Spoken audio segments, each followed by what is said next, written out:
Hi everyone, welcome to Appalachian Living's very first cooking video. So please be kind, okay? I'm new to this.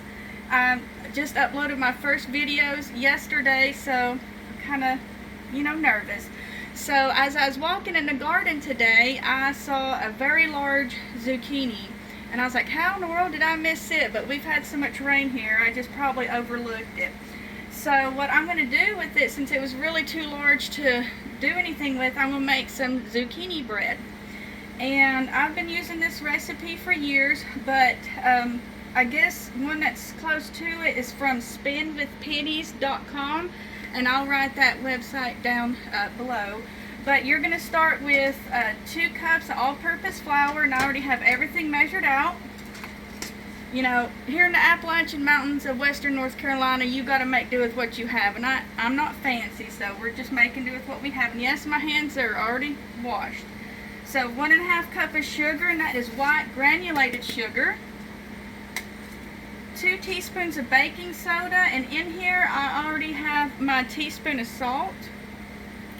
So you're basically going to be adding your first 4 ingredients, which is all-purpose flour, 1½ cup sugar, 2 teaspoons of baking soda. You're going to add your salt, and then, well, first 5 ingredients I should say, and then you're going to add your cinnamon. And then you're going to whisk it together. And it's already smelling really good with the cinnamon. So try and whisk it together. Then you're going to have in your, kind of like your wet bowls, notice this is a little bit larger. You're going to combine 3 large eggs, and these are already beaten, and then 2 cups of grated or shredded zucchini.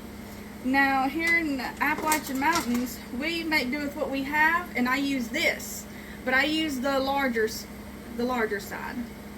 That made things a little bit easier. And this was actually only one of my zucchinis, and I didn't even use it all because it was so large. Once again, using leftover containers from Rubbermaid because we make do with what we have. And then we're using 3/4 cup of vegetable oil. I guess you could really use any oil that you have or any oil that you like. I don't think there's a ground rule for it. I wouldn't use bacon grease though. It might taste good. And then you're going to use a tablespoon of vanilla extract. That's going to be all your wet ingredients. This I didn't have measured out because I didn't have any more of those little containers. So we're going to mix this together the best that we can because that oil is going to be a little bit tricky. Now guys, I know there's a lot of cooking videos on YouTube, but let me know because I know some people are just starting out and they may not know how to cook yet. So let me know if you would like for me to share any other recipes, even something as simple as how do you fry an egg or how do you boil water for spaghetti noodles. We've all got to start somewhere, guys, and I would love to be able to help out in any way that I can. Alright, so now we're going to add our dry ingredients to our wet.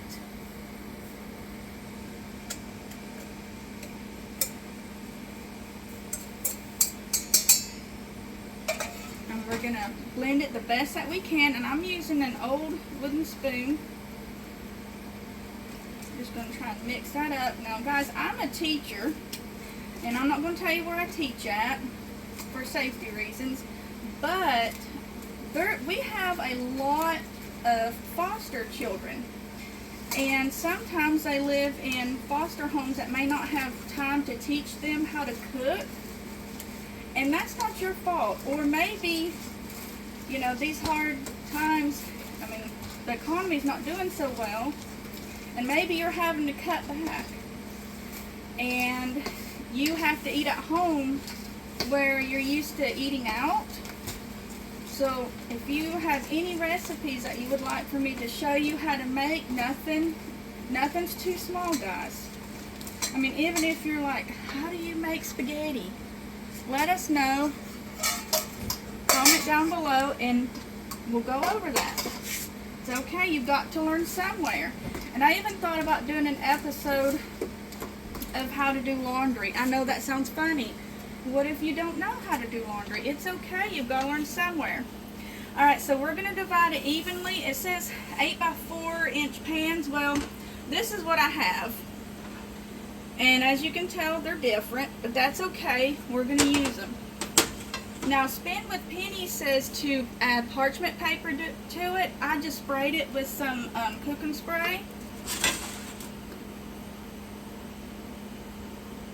And guys, please be kind. I know you probably saw that flour right there. I thought I had mixed it all up. And this brown color is coming from the cinnamon. And let me tell you, this is really good. Hopefully I divided that as evenly as I could. We're going to try and go through here. But that one's a little bit wider than the other. It's get me in it. Alright, so don't you make a mess.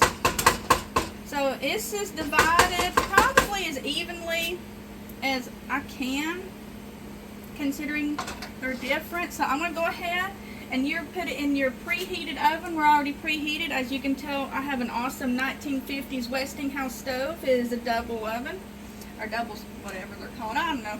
And it's 350 degrees, and you're going to bake it for 50 to 60 minutes. Yes, this needs to be clean, guys. I know I made a pizza or something, or pie or cookie, and it got all over. But anyway, for 50 to 60 minutes. And my oven, because it's a little bit, as my husband calls it, sound, it cooks a little bit quicker. So we will bring you back when it comes out of the oven. Thank you.